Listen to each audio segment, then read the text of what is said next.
परमेश्वरको योजनाको कुराहरू गर्दाखेरि भर्खरै हामीले हेऱ्यौँ कि हाम्रो दिदीबहिनीहरू अथवा पत्नीहरू श्रीमतीहरूको लागि परमेश्वरले के आदेश दिनुभएको छ।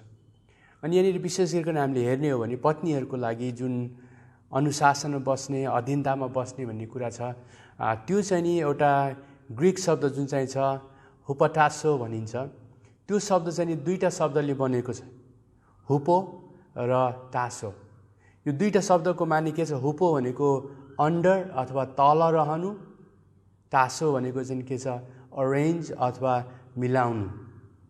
अङ्ग्रेजीमा यसलाई भन्ने हो भने to place or rank under, to rank under, to subject or also could mean to obey. भनेपछि यो अङ्ग्रेजी शब्दलाई यसरी हेर्दाखेरि के छ त? ऱ्याङ्क अन्डर, तल्लो दर्जामा आफ्नो ऱ्याङ्क जुन चाहिँ भनौँ पद र ओहदा छ त्यसलाई अरू कसैको मुनि तल्लो बनाएर अधीनतामा बसेर आज्ञाकारी हुनु यो शब्दको खासमा अर्थ हो। र यो शब्दको अर्थअनुसार दिदीबहिनीहरू जो श्रीमतीहरू हुनुहुन्छ उहाँहरूलाई श्रीमानहरूको अधीनतामा रहनु भन्ने कुराहरू भर्खर हामीले हेरेका थियौँ। अनि यो बाइबलले शिक्षा छ। अनि मलाई कहिलेकाहीँ लाग्छ मानिसहरूलाई यो कुराहरूले चित्त बुझ्दैन अनि अप्ठ्यारो मान्नुहुन्छ, तर पनि सत्यता परमेश्वरको वचनअनुसार यो म देख्दछु। त्यसरी हामी यसलाई हाम्रो अध्ययनलाई कन्टिन्यू गर्ने क्रममा कलासीको 3 अध्यायको म 18 र 19 पद पनि तपाईँहरूको लागि म पढिदिनेछु। हे पत्नीहरू हो, तिमीहरू आफूलाई आफ्नो पतिको अधीनतामा सुम्प। भनिहालेँ होइन, श्रीमतीहरूलाई चाहिँ नि श्रीमानको अधीनमा सुम्प भनेर परमेश्वरको आदेश छ। किनकि प्रभुमा यो उचित छ, किनभने प्रभुमा यो राम्रो छ, प्रभुको लागि भलाइ छ, प्रभुको इच्छा चाहना तपाईँको लागि यो छ। अनि कुनै पनि हैसियतले यसलाई हामी उल्टो अर्थ दिन सक्दैनौँ। घुमाएर भनौँ श्रीमतीहरूले आफ्नो चाहहरू पुरा गर्न सक्दैनन्। परमेश्वरको वचनले हामीलाई एकदमै स्पष्ट भनेको छ। त्यसरी नै हे पतिहरू आफ्नो पत्नीलाई प्रेम गर र उनीहरूप्रति तिता नबना। पतिहरूको लागि परमेश्वरको निर्देशको कुराहरू गर्दाखेरि म पहिलो पत्रुस 3 अध्यायको 7 पदबाट तपाईँलाई सुरु गर्न चाहन्छु। यही प्रकारले हे पतिहरू हो, पत्नीलाई कमजोर पात्र सम्झी, साथै जीवनको अनुग्रहका साझा हकदारहरू सम्झी उनीहरूलाई आदर गर्दै बुद्धिमान साथ उनीहरूसँग बस र तिमीहरूका प्रार्थनाहरू नरोकिएका हुन्। यहाँ भनेको छ कमजोर पात्र सम्झी।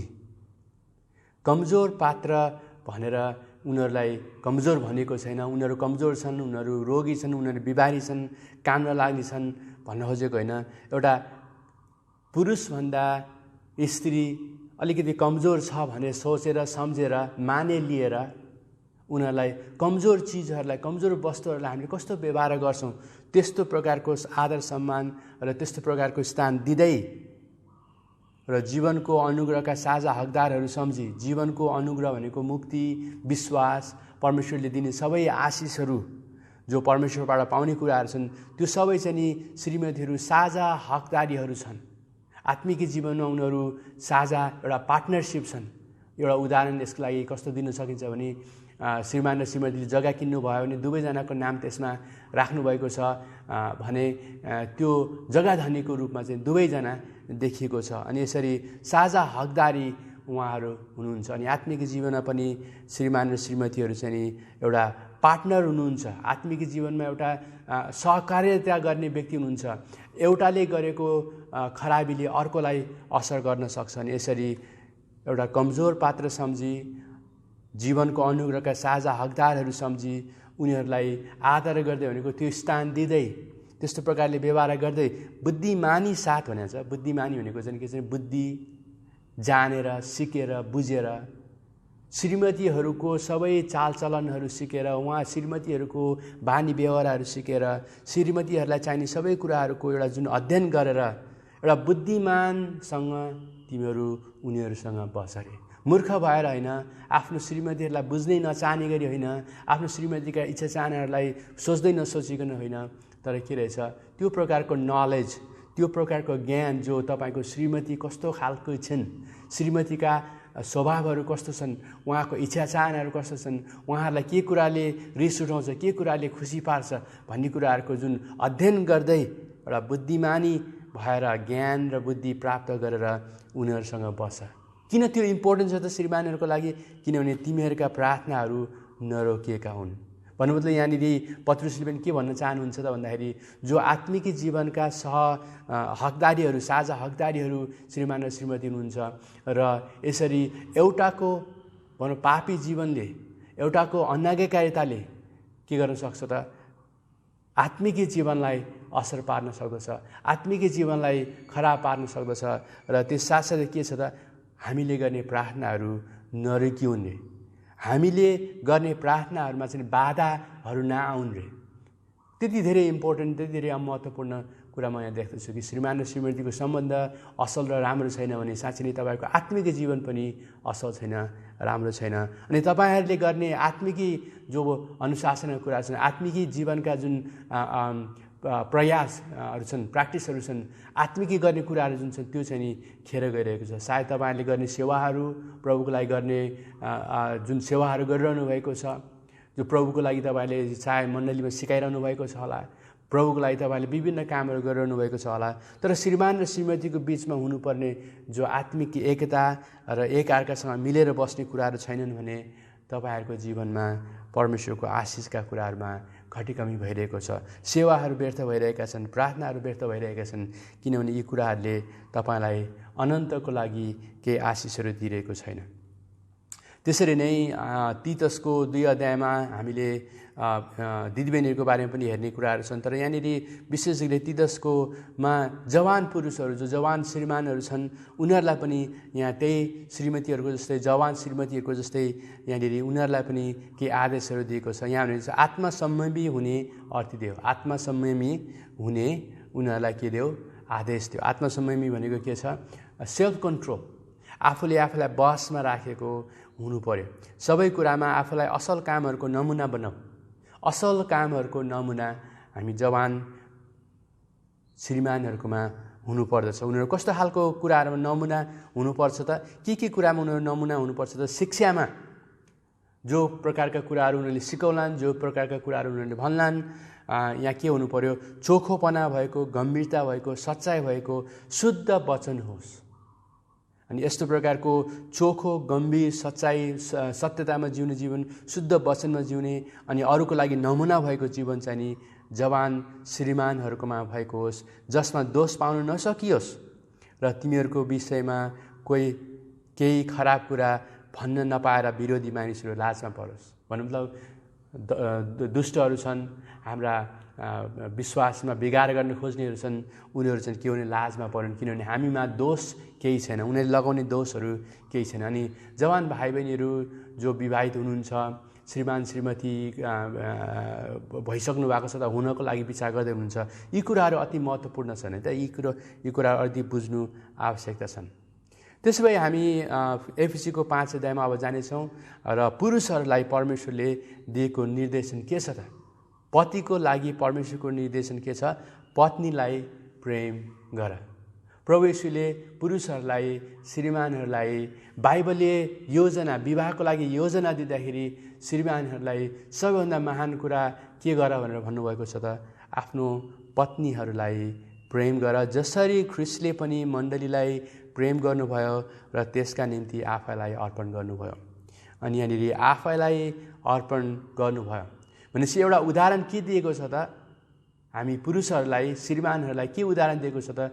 ख्रिस्ट येशूले मण्डलीप्रति जस्तो व्यवहार गर्नुहुन्छ, ख्रिस्ट येशूले मण्डली जो ख्रिस्टको दुलै हो, हामी विश्वासीहरू जो ख्रिस्टका दुलै हौँ, ख्रिस्टले हामीप्रति कस्तो व्यवहार गर्नुहुन्छ त? त्यस्तो व्यवहार हामीले श्रीमतीहरूलाई गर्नुपर्छ भन्ने क्रममा यहाँ पहिलो उदाहरण के दिएको छ त? जसरी ख्रिस्टले मण्डलीलाई प्रेम गर्नुभयो र त्यसका निम्ति आफैलाई अर्पण गर्नुभयो, अर्पण गर्ने खालको प्रेम, बलिदानपूर्ण प्रेम श्रीमानहरूले श्रीमतीहरूलाई गर्नुपर्छ। किनभने ख्रिस्टले तपाईँ र मलाई प्रेम गर्दाखेरि उहाँले बलिदान दिएर प्रेम गर्नुभयो। एउटा साथीले एउटा मित्रको लागि मर्नु सबैभन्दा ठुलो प्रेमको चिन्ह हो भनेर बाइबलले भन्दछ हो। भने प्रभु येशूले मानिस जातिलाई तपाईँ र मलाई माया प्रेम गरेको कारणले, माया र प्रेमको कारणले उहाँले आफ्नो शरीर पनि तपाईँ र मेरो लागि दिनुभयो। क्रुसमा उहाँ टाँगिनुभयो, उहाँ मर्नुभयो, गाडिनुभयो, दुःख सहनुभयो, कुटाइ सहनुभयो, विभिन्न कुराहरू गर्नुभयो। अनि यो चाहिँ नि कस्तो खालको प्रेम ख्रिस्टले तपाईँ र मलाई देखाउनु भयो त? एउटा स्याक्रिफिसियल लभ अथवा बलिदानले भरिएको प्रेम। अनि प्रभुले भन्नुहुन्छ पुरुषहरूले श्रीमतीहरूलाई प्रेम गर्ने क्रममा बलिदानपूर्वक प्रेम गर्नुपर्दछ। बलिदान भन्ने कुरामा एउटा कुरा के रहेछ त? आफ्नो ज्यान दिन सकिने, मर्न तयार हुने खालको प्रेम।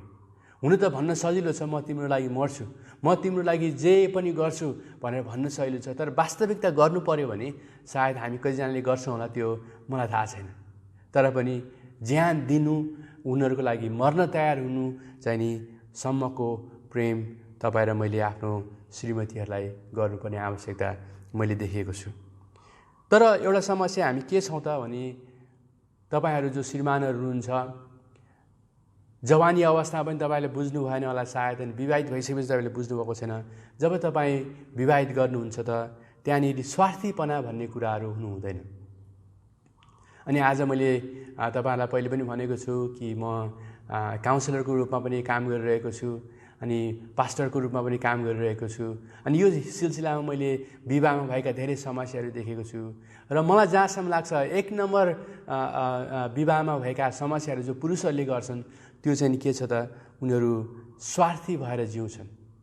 उनीहरूले आफ्नो लागि मात्रै सोध्छन्, आफ्नो लागि मात्रै भलाइ रोज्छन्। म के पाउन सक्छु, मेरो लागि यहाँ के छ र मैले के गरेँ भने मलाई कसरी फाइदा हुन्छ, अनि यसरी एउटा स्वार्थमा रहेर उनीहरू जिरहेका छन्। अघि नै मैले तपाईँहरूलाई पद पढेँ नि, होइन? श्रीमानहरू श्रीमतीप्रति तितो नहो, त्यो तितोपना लिएर नजिउ, त्यो स्वार्थीपना लिएर नजिउ, उनीहरूलाई बदला लिने भावना लिएर तिमी नजिउ। अनि जब हामी बलिदानपूर्वक स्याक्रिफिसियल कुरालाई त्यागेर जब हामी मतिर हेर्दछु, मेरो चाहनाहरूको धेरै म वास्तविक गर्दछु र मेरो लागि म जिउँदछु भने के छ? मेरो लागि बलिदानपूर्ण प्रेम होइन, त्यो चाहिँ के छ? एउटा लोभीपनामा रहेको प्रेम छ, एउटा केही पाउनको लागि गरिएको प्रेम छ। अनि प्रभुले भन्नुहुन्छ मैले तिमीहरूलाई सोचो हृदयले, साँचो हृदयले धेरै त्याग र परित्याग गरेर धेरै कुराहरूलाई मैले दुःख सहेर जुन प्रेम मैले तिमीहरूलाई गरेको छु, त्यो प्रकारको प्रेम चाहिँ नि श्रीमानहरूले श्रीमतीहरूलाई गर्नुपर्दछ। जवान भाइ बहिनीहरू, म तपाईँहरूलाई के भन्छु भने, यदि तपाईँहरूले अरू व्यक्तिको लागि यसरी जिउन सिक्नु भएको छैन भने, अरूको लागि धेरै कुराहरू गरिदिन तपाईँले सिक्नुभएको छैन, अरूको लागि त्याग र परिश्रम गर्न सिक्नुभएको छैन भने सायद तपाईँले विवाहको लागि तयार हुनुहुन्न। मेरो साथीहरू छन् जो 45 वर्षका छन्, झन्डै 50 वर्ष पुगेकाहरू हुन्छ, विवाह भएका छैनन्। अनि उनीहरूले कहिलेकाहीँ के भन्छन् भने, म यस्तो प्रकारले मेरो लागि जिउँछु, मेरो स्वार्थको लागि जिउँछु, मेरो कोठाहरू मेरो लागि भनौँ डेकोरेसन गरेर मैले राखेको छु, म त देख्न सक्दिनँ कुनै अर्को व्यक्ति आएर सामान चलाइदिने होला, मैले मिलाएका कुराहरूलाई बिगारिदिने होला, अनि यस्तो प्रकारको कुरा छ। म त अर्को व्यक्ति आएर मसँग मेरो घरमा सँगै बसेको म देख्न सक्दिनँ। अब ठिकै छ, अविवाहित भएर रहन चाहनुहुन्छ र प्रभुले पनि तपाईँलाई त्यसैको लागि बोलाउनु भएको छ भने त्यसको लागि त मेरो पनि केही दुःख छैन, होइन? तर वास्तविकता के छ? जब त्यो व्यक्तिले, म यहाँ जुनै व्यक्तिले आए पनि त्यो व्यक्तिको सबै कुराहरूलाई रोजेर बुझेर त्यो व्यक्तिको अनुसार म जिउँछु, मेरो लागि होइन भनेर भन्न सक्दैन, साँच्चै नै त्यो व्यक्ति विवाहको लागि तयारी छैन, है त? बलिदानपूर्ण प्रेम, त्याग गरिदिने प्रेम, मर्न तयार हुने प्रेम तपाईँ र मैले हाम्रो श्रीमतीहरूको लागि गर्नुपर्ने रहेछ। यो चाहिँ नि प्रभुले पहिलो उदाहरणको रूपमा दिनुहुन्छ। त्यसरी नै यहाँ भनेको छ 26 पदमा, त्यसलाई भनेको मण्डलीलाई, दुलहीलाई, हामी विश्वासीहरूलाई वचनद्वारा, परमेश्वरको वचनले, जलको स्नानले, अब जलको भनेर पानीको उदाहरण दिएको छ, एउटा पानीले नुहाए जस्तै हामीलाई चाहिँ वचनले नुहाएर शुद्ध गरी पवित्र पार्नलाई, शुद्ध गरी तपाईँ र मलाई पवित्र पार्नलाई र महिमित मण्डलीको रूपमा त्यसलाई आफ्नो सामु उपस्थित गराउनलाई एक दिन दुला आउनुहुन्छ। त्यो दुलाको अगाडि हामी जो दुलही छौँ, मण्डली छौँ, अनि उहाँले कस्तो प्रकारले हामीलाई देख्न चाहनुहुन्छ। महिमित भनेको परमेश्वरको महिमाले भरिएको, तपाईँ र ममा परमेश्वर प्रसन्न हुने खालको मण्डली आफ्नो सामु उपस्थित गराउनलाई उहाँले जसमा दाग र चाउरी वा यस्तै अरू कुनै कुरा हुँदैनन्, तर त्यो पवित्र र निष्कलङ्क हुन्छ। यस्तो प्रकारले येशूले मण्डलीलाई, विश्वासीलाई प्रेम गर्नुभएको छ।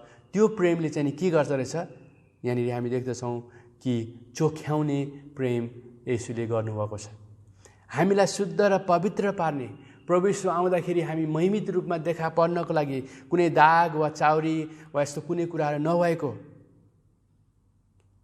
कुनै पनि खोटहरू नभएको, कुनै पनि पाप अपराधहरू नभएको, पवित्र र निष्कलङ्क बनाउनको लागि जो उहाँको प्रयास छ, त्यो चाहिँ एउटा प्रेमको प्रयास हो। अनि यस्तो प्रकारले मण्डलीलाई ख्रीष्टले प्रेम गर्नुहुन्छ कि चोख्याउने प्रेमले तपाईँ र मलाई उहाँले निरन्तर प्रेम गर्नुहुन्छ। अनि जसरी ख्रीष्टले मण्डलीलाई प्रेम गर्नुभएको छ, त्यसरी श्रीमानले श्रीमतीलाई प्रेम गर्नुपर्छ भन्ने दोस्रो कुरा हामी के देख्छौँ, चोख्याउने खालको प्रेम श्रीमानहरूले श्रीमतीहरूलाई गर्नुपर्दछ। भन्नु मतलब के छ, श्रीमानहरूको एउटा उद्देश्य जीवनमा के हुनुपर्ने रहेछ त, मेरो श्रीमतीहरूलाई पवित्र र निष्कलङ्क पार्ने खालको प्रेम मैले निरन्तर गर्नुपर्छ। शुद्ध र पवित्र, एउटा शरीरमा दाग र चाउरी, शारीरिक कुरा गरेको होइन, आत्मिक कुराहरू गरेको, यो चाहिँ के छ, त्यसरी शुद्ध र पवित्र पार्दै लाने एउटा जिम्मेवारी श्रीमानलाई दिनुभएको छ। श्रीमतीप्रति ऊ कमिटेड छ, श्रीमतीप्रति ऊ एकदमै डेडिकेटेड छ, समर्पण छ।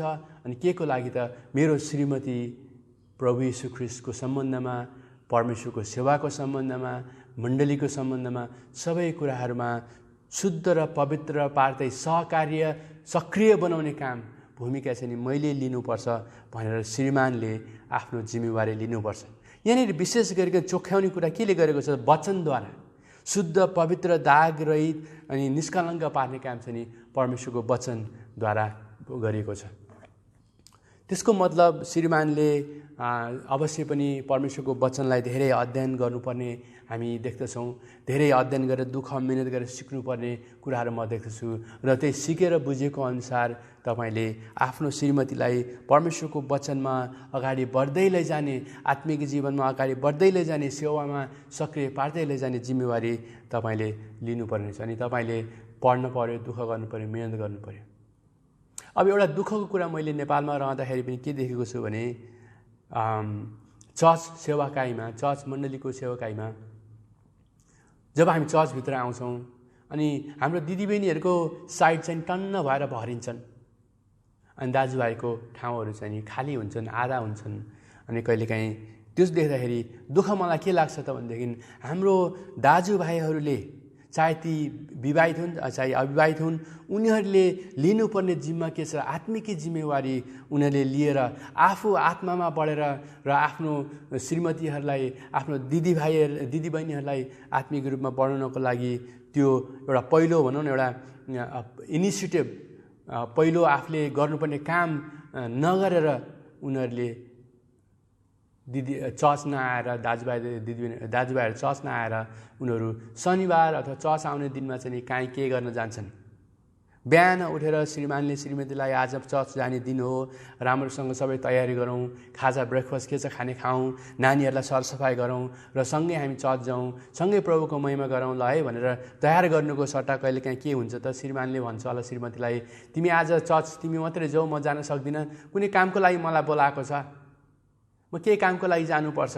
अनि यसरी आत्मिक जिम्मेवारी जो श्रीमानले लिनुपर्ने ठाउँमा त्यसलाई लत्याएर त्याग दिनुभएको छ। अनि प्रभुले उहाँको वचनले सधैँ नै तपाईँ र मलाई अगाडि बढाउने काममा, जिम्मेवारीमा उहाँले लिइरहनु भएको छ। अनि श्रीमानहरूले श्रीमतीहरूलाई चोख्याउने काम गर्नुपर्ने रहेछ। दुःख लाग्दो कुरा अर्को म के देख्छु त भनेदेखि, हाम्रो श्रीमानहरूले नै श्रीमतीहरूलाई खराब कामहरू गर्न लगाएका हुन्छन्। त्यति मात्र होइन कि जबरजस्ती खराब कामहरू गर्न लाउँछन्। उनीहरूले गर्न नचाहे पनि उनीहरूलाई डर देखाएर, रिस देखाएर के छ, त्यस्तो प्रकारले नराम्रो कामहरू उनीहरूलाई हामी गर्न सिकाउँछौँ। त्यसरी नै दुवैजनाले घरमा भनौँ मिलेर नराम्रो कामहरू गर्नको लागि उत्साह श्रीमानले दिनुहुन्छ।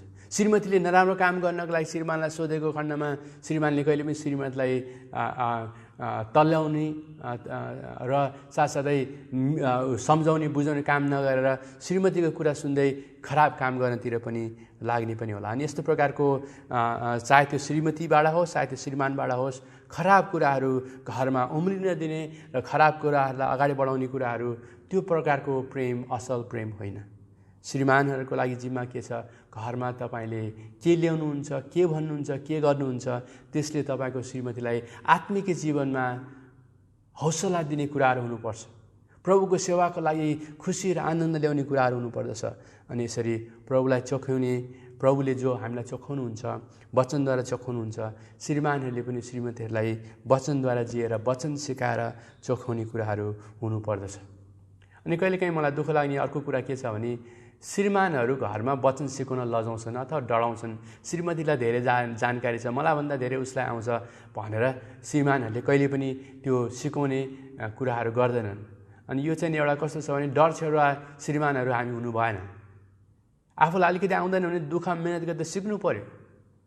श्रीमतीहरूले सिकाउँछ त राम्रै हो नि, उनीहरूले पनि सिकाउनुपर्छ, उनीहरूले पनि नानीहरूलाई पनि सिकाउनुपर्छ भने तपाईँको जो जिम्मेवारी छ त्यो त श्रीमतीलाई दिनु अति हुँदैन, हामी आफैले जिम्मेवारी लिनुपर्छ। अनि यसरी चोख्याउने प्रेम श्रीमानहरूले श्रीमतीहरूलाई दिनुपर्दछ। त्यसरी नै ख्रिस्टको उदाहरण हेरेर पत्नीलाई प्रेम गर्ने भन्ने कुरामा अर्को कुरा हामी के देख्छौँ 28 पदमा, यसै कारण पतिहरूले आफ्ना पत्नीलाई आफ्नै शरीरलाई झैँ प्रेम गर्नुपर्छ। जसले आफ्नी पत्नीलाई प्रेम गर्दछ उसले आफैलाई प्रेम गर्दछ, किनकि कुनै मानिसले कहिले आफ्नो शरीरलाई घृणा गरेको छैन, तर त्यसलाई पालना पोषणा र स्याहार सुसार गर्दछ, जसरी प्रभुले पनि मण्डलीलाई गर्नुहुन्छ।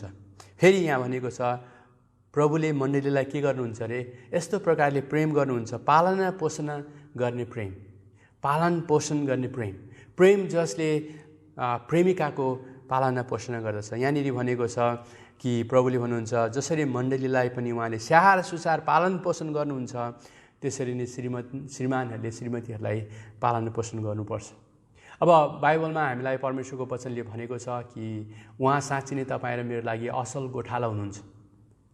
उहाँले तपाईँ र मलाई हरियो खर्कमा डोडाउनुहुन्छ, हाम्रो सबै आवश्यकताहरू जुटाउनुहुन्छ, हाम्रो दुःखमा साथ दिनुहुन्छ, सुखमा साथ दिनुहुन्छ। अनि यस्तो प्रकारको उदाहरण प्रभु आफैले तपाईँ र मलाई छोड्नु भएको छ। अनि श्रीमानहरूले पत्नीलाई प्रेम गर्नु भनेको चाहिँ नि आफ्नै शरीरलाई प्रेम गर्नु अरे। आफ्नो शरीरलाई कसैले पनि, कुनै पुरुषले पनि घृणा गर्दैन, तर आफ्नो शरीरलाई पुरुषले के गर्छ, स्याहार सुसार गर्छ अनि यसलाई पालना पोषण गर्छ, राम्रो र शक्तिशाली बनाएर राख्छ। अनि यसरी नै प्रभुले भन्नुहुन्छ श्रीमानहरूले श्रीमतीहरूको पनि स्याहार सुसार पालन पोषण गर्नुपर्छ। फेरि पनि मैले तपाईँहरूलाई भन्ने क्रममा कहिलेकाहीँ के देखेको छु भने हाम्रो श्रीमानहरू, जवान भाइहरू जो विवाहित छन् उनीहरू पनि अनि बुढेसकालमा लागेका श्रीमानहरू पनि कस्तो छन् भने आफू चाहिँ टिपटप भएर हिरो भएर हिँड्नुपर्छ, लेटेस्ट ब्रान्डको लुगाहरू लगाएर हिँड्नुपर्छ। घरमा श्रीमतीलाई चाहिँ नि सुकुलमा सुताउँछौँ हामी, अथवा श्रीमतीको लागि चाहिँ एउटा सानो कुराहरू पनि किनेर ल्याउँदैनौँ। अनि यो चाहिँ के छ त, आफ्नो लागि स्वार्थी भएर जिरहेको, आफ्नो पालना पोषण गरेको, तर तपाईँको आफ्नै शरीर जो अर्को एउटा शरीरको रूपमा रहेको श्रीमती हुनुहुन्छ उहाँलाई चाहिँ नि तपाईँले पालना पोषण गर्नुभएको छैन। अनि यसमा म विशेष गरिकन दाजुभाइहरूलाई विशेष भन्न चाहन्छु कि आफ्नो श्रीमतीहरूको पालना पोषण गर्ने कुरामा हामी घटी नहौँ। घरमा चुलोमा ग्यासहरू छ कि छैन, होइन, तेल छ कि छैन, नुन छ कि छैन, सबै कुराहरू पुगिरहेको छ कि छैन, कसरी अझै म सहायता गर्न सक्छु, कसरी म अझै स्याहार सुसार गर्न सक्छु भन्ने कुरा चाहिँ नि निरन्तर मनमा लिएर सोच लिएर हामीले आफ्नो श्रीमतीहरूसँग व्यवहार गर्नुपर्दछ। स्याहार सुसार गर्नुपर्ने अति आवश्यक छ है त। त्यसरी नै हामी यो पदहरूलाई हेर्ने क्रममा अगाडि बढौँ, किनकि हामी उहाँकै शरीरका, उहाँकै मासुका र उहाँकै हड्डीहरूका अङ्गहरू हौँ। यही कारणले गर्दा मानिसले आफ्ना बाबु र आमालाई छोड्नेछ र ऊ आफ्नी पत्नीसँग मिलिरहनेछ अनि ती दुईजना एउटै शरीर हुनेछन्। ख्रिस्टको उदाहरण हेरेर पतिले पत्नीलाई प्रेम गर्नुपर्छ भन्ने कुरामा यहाँ के दिएको छ भने प्रभु यीशुले भन्नुहुन्छ किनकि हामी उहाँकै शरीरका जो मण्डली चाहिँ एउटा शरीर हो, क्रिस्टको शरीर हो, उहाँकै मासुका र उहाँकै हड्डीहरूका अङ्गहरू हौँ। अनि यस परिवारको कुरा गर्दाखेरि चर्च चाहिँ नि साँच्चै नै प्रभुको एउटा आत्मिकी रूपमा एउटा बनेको मासु अनि हड्डीहरू अनि एउटा परिवार, एउटा शरीर हो। यही कारणले गर्दाखेरि पनि, यस्तो भएको कारणले गर्दाखेरि त यही कुराहरू यहाँनिर हामी देख्दछौँ कि विवाहको कुरा गर्दाखेरि प्रभु येशू हाम्रो दुला हुनुहुन्छ, हामी दुलै हौँ। प्रभु येशू हाम्रो दुला हुनुहुन्छ, मण्डली उहाँको दुलै हो। अनि यस्तो क्रममा जो हाम्रो आत्मिक सम्बन्ध छ त्यसलाई हाम्रो श्रीमतीहरूसँग पनि दाँजिएको छ। अनि यसले के भनेको छ, यसै कारणले गर्दाखेरि पनि मानिसले भनेको श्रीमानले आफ्ना बाबु र आमालाई छोड्नेछ। यसको लागि तपाईँहरूले आफ्नो के बुझ्नु भएन भने यो विवाहको भाग 1लाई पनि हेर्न सक्नुहुन्छ। आमालाई छोड्नेछ र आफ्नी पत्नीसँग ऊ मिलिरहनेछ, सबैसँग त्यागेर उसले आफ्नो श्रीमतीसँग चाहिँ टाँसिन्छ, ऊ एक हुन्छ। अनि ती दुईजना एउटै शरीर हुनेछन्। कस्तो खालको प्रेम हाम्रो श्रीमानहरूले श्रीमतीलाई दिनुपर्ने रहेछ, कसैलाई बाँड्न नसकिने। किनभने हाम्रो सम्बन्ध यस्तो प्रकारको छ कि जो सम्बन्ध अरू सबै मानिसहरूसँग छैन, आफ्नो बाउ आमासँग पनि छैन, अनि आफ्नो दाजुभाइ मित्रहरूसँग पनि छैन, अनि कसैसँग पनि बाँड्न नसकिने खालको एउटा स्पेसल माया र प्रेम जो हामीमा छ, त्यो चाहिँ नि श्रीमानले श्रीमतीलाई, श्रीमतीले श्रीमानलाई गर्नुपर्ने रहेछ। अनि यस्तो प्रकारको प्रेम तपाईँले अरूलाई बाँडेर पनि बाँड्न सक्नुहुन्न। के छ त्यस्तो कुराहरू जो तपाईँले आफ्नो श्रीमतीलाई दिनुहुन्छ, अरूलाई दिन सक्नुहुन्न? तपाईँ श्रीमतीको लागि मर्न सक्नुहुन्छ, तपाईँले श्रीमतीको लागि सबै कुराहरू स्याहार सुसार गर्ने कुराहरू गर्नुहुन्छ, श्रीमतीलाई आत्मिकी रूपमा सुसज्जित पार्दै तपाईँले आफ्नो श्रीमतीलाई अगाडि बढाउनुहुन्छ। अनि तपाईँमा कति त्यो आनन्द र खुसी हुन्छ कि एक दिन मैले यी कुराहरू दिइरहेको छु मेरो श्रीमतीलाई, म अरू कसैलाई दिन्न, किनभने सबैभन्दा प्रेमिलो व्यक्ति चाहिँ मेरो लागि मेरो श्रीमती हुनुहुन्छ।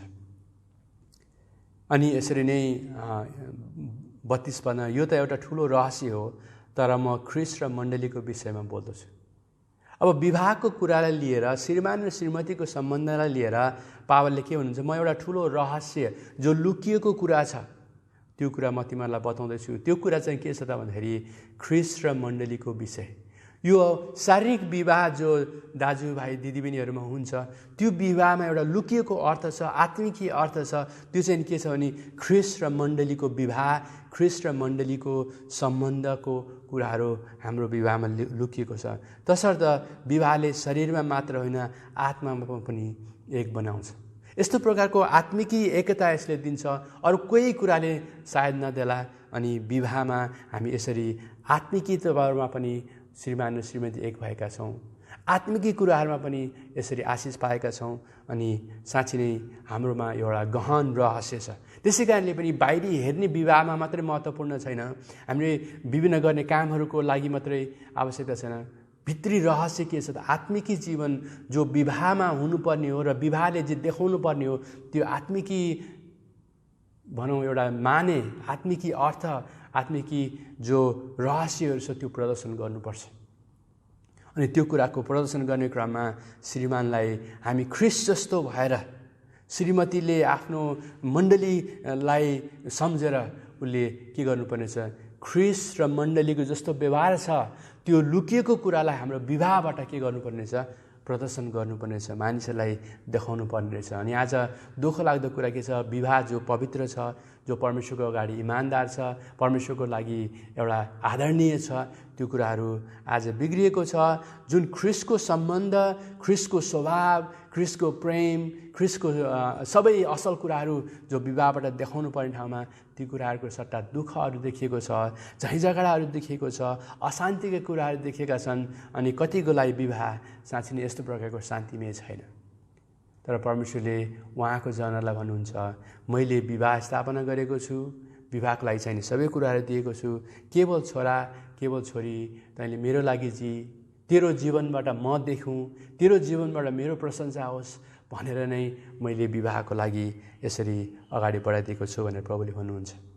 तरै पनि तिमीहरूमध्ये हर एकले आफ्नी पत्नीलाई आफैलाई झैँ प्रेम गरोस्। 33 पदमा आएर फेरि उहाँले अन्तमा आएर दोहोऱ्याउनुहुन्छ कि यो कुराहरू नबिर्स, श्रीमानले श्रीमतीलाई प्रेम गरोस् अनि पत्नीले आफ्नो पतिको डर मानोस्। पत्नीले आफ्ना पतिको डर मानोस्। अन्त जुन डर भन्ने शब्द चलाएको छ त्यही अधीनतामा बस्ने कुरा नै यहाँ लेखिएको छ। श्रीमानले प्रेम गरोस्, श्रीमती आदर र सत्कार गर्दै श्रीमानको अधीनतामा रहोस्। अनि म देख्दछु सामान्य बाइबलका कुराहरू हेर्ने हो भने पत्नीको आवश्यकता के हो? प्रेम। श्रीमतीहरूको लागि चाहिने सबभन्दा ठुलो कुरो असल प्रेम। उहाँहरूको लागि जो बाइबलीय प्रेम मैले तपाईँलाई अहिले भनेको छु त्यो धेरै आवश्यकता पर्ने प्रेम म देख्दछु। त्यसरी नै पतिको आवश्यकता उसलाई आदर चाहिन्छ। मानिस पुरुष भइसकेपछि के छ, एउटा हामीमा घमण्ड छ, हामी ठुलो के छ, एउटा त्यस्तो प्रकारको पापी स्वभाव पनि छ। त्यो पापी स्वभावलाई प्रभुले झन् पापी बनाउनको लागि यो भनेको त होइन, तर के छ हाम्रो लागि एउटा के छ आवश्यकता परेको कुरा के छ, हामीलाई आदर गरेको होस्। आवश्यकता परेको मानिसहरू श्रीमतीहरूलाई हाम्रो आवश्यकता परेको होस्। अनि यस्तो प्रकारका कुराहरू जो असल प्रकारले हुन्छ त प्रभुको जुन विवाह छ, प्रभुको योजना जुन चाहिन्छ त्यो पुरा हुन्छ। अब विचार गर्नुहोस् है त, अहिले मैले पहिलो भागमा मैले तपाईँहरूलाई सिकाएँ कि श्रीमतीहरू अधीनमा बस्नुपर्छ। त्यो सुन्दाखेरि तपाईँहरूको जाँदा रिस पनि उठ्यो होला, यस्तो खालको वचन पनि हुन्छ। तर यो दोस्रो भाग तपाईँले सुन्नुभयो कि पतिले पत्नीलाई कस्तो ठुलो प्रकारले माया प्रेम गर्नुपर्ने छ। अनि मलाई जहाँसम्म लाग्छ यदि श्रीमानले यहाँ देखाएको जस्तो गरी आफ्नो श्रीमतीलाई प्रेम गर्छ भने श्रीमतीले पनि त्यो प्रकारको प्रेमलाई आदर सत्कार गर्दै अवश्य पनि त्यो प्रेमको मुनि आएर उसले आफ्नो श्रीमानलाई दिनुपर्ने आदर सत्कार र प्रेम उसले पनि दिन सक्छ। अब समस्या त्यही छ नि होइन, एउटाले अर्कोको आवश्यकताहरू पुरा गर्न सकिरहेको छैन, आफू हुनुपर्ने उनीहरू भएका छैनन्, अनि खालि माग गर्छन्, स्वार्थ कुराहरूमा छन्, अनि धेरै झैँ झगडाहरू भइरहेको छ। अनि श्रीमान श्रीमतीहरूलाई म यो आदेश दिन चाहन्छु प्रभुको वचनबाट, यो उत्साह हौसला दिन चाहन्छु कि साँच्चै नै परमेश्वरले तपाईँ र मलाई उहाँको वचनअनुसार हामी जियौँ भने हाम्रो विवाहहरू धेरै आशिषमय हुन सक्छन्। बाइबलमा भनेको छ 3 सुताले बाँधिएको डोरी सजिलै चुड्दैन। 3 सुताले बाँधिएको डोरी सजिलै चुड्दैन। अनि यसलाई कहिलेकाहीँ मलाई भन्न मन लाग्छ, विवाहसँग मलाई दाँच्न मन लाग्छ। 3 सुतामा श्रीमान एक सुता, श्रीमती अनि प्रभु परमेश्वर चाहिँ तेस्रो सुता। अनि यो तेस्रो सुताले चाहिँ जब विवाह बाँधिन्छ तब यो विवाह चाहिँ धेरै बलियो भएर कहिले नटुङ्गिने, कहिले नछुटिने आशिषमय प्रकारको हुनसक्छ। त्यसै कारणले पनि अघि मैले तपाईँहरूलाई भने कि विवाहमा के हुनुपर्छ, श्रीमान परमेश्वरसँग डर मान्ने, परमेश्वरको आदेश र आज्ञा मानेर हिँड्ने एउटा आत्मिकी अगुवा हुनुपर्छ भने श्रीमती पनि प्रभुलाई माया गर्ने, प्रभुलाई प्रेम गर्ने, प्रभुको सेवामा व्यस्त हुने र यसरी दुईजना जब प्रभुमा नजिक हुन्छन् त उनीहरू दुईजनामा नजिक हुन्छन्, प्रभुमा टाढा हुन्छन् त उनीहरू एकअर्कादेखि टाढा हुन्छन्। अनि हामीलाई विवाहमा नजिक बाँध्ने नै परमेश्वर हुनुहुन्छ। उहाँले नै तपाईँ र मलाई नजिक राख्न सक्नुहुन्छ, उहाँले नै तपाईँ र मलाई बलियो पार्न सक्नुहुन्छ। तर तपाईँहरूको जीवनमा परमेश्वरको लागि कुनै ठाउँ छैन, परमेश्वरको कुनै डर छैन, परमेश्वरको लागि सेवा गर्ने केही छैन, अनि यस्तो प्रकारको जीवन तपाईँको छैन भने तपाईँहरू प्रभुले चाहेको जस्तो नजिकको परिवार हुन सकिरहनु भएको छैन।